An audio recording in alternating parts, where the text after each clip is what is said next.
The story begins during the reign of King Ahab and Queen Jezebel, a time of spiritual darkness in Israel. Idolatry flourished as Baal worship swept through the land, led by Jezebel's influence. In response to the people's unfaithfulness, Yahawah sent a devastating drought, a punishment that turned the once fertile land into a wasteland. For 3.5 years, the heavens withheld rain. Elijah, Yahawah's prophet, was sent to confront the idolatry of the people and call them to repentance. Yahawah instructed Elijah to challenge Ahab and the prophets of Baal on Mount Carmel, a showdown to reveal who the true Elohim was. On the appointed day, Elijah stood alone against 450 prophets of Baal and a multitude of Israelites who had strayed. The terms were clear. Each side would prepare an altar and sacrifice a bull, but no fire would be lit. The true Elohim would reveal himself by sending fire from heaven to consume the offering. Elijah declared, "If Yahawah is Elohim, follow him, but if Baal, then follow him." The prophets of Baal began their rituals, chanting and dancing around their altar from morning until noon. Their cries grew louder, and they slashed themselves with knives, hoping to provoke Baal's response. But there was nothing, no fire, no voice, no sign.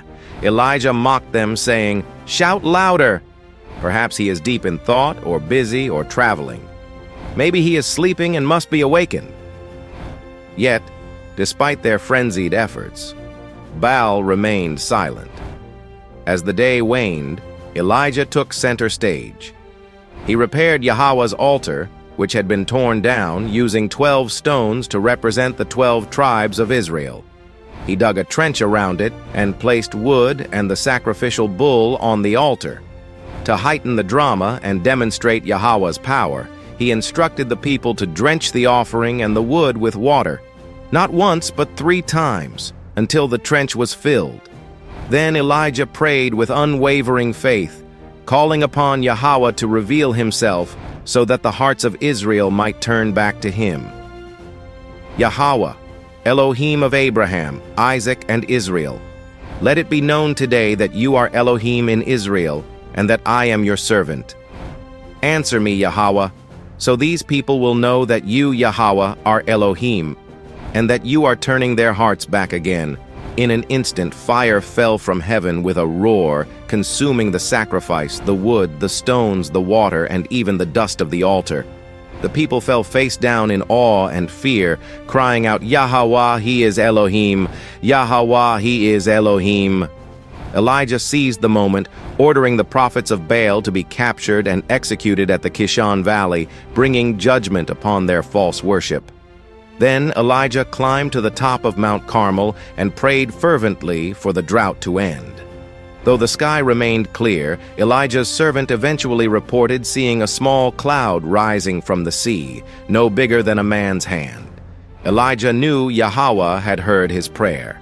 Soon, the heavens opened, and rain poured down in torrents, breaking the long drought. Elijah, empowered by Yahawah, ran ahead of Ahab's chariot all the way to Jezreel, a testament to Yahawah's mercy and power.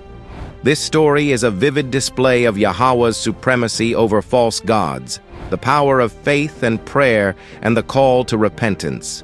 It reminds us that Yahawah alone controls the elements and judges idolatry, but he is also merciful, willing to restore his people when they return to him. If you enjoyed this story, please subscribe, share, like, and comment. Thank you, and see you soon.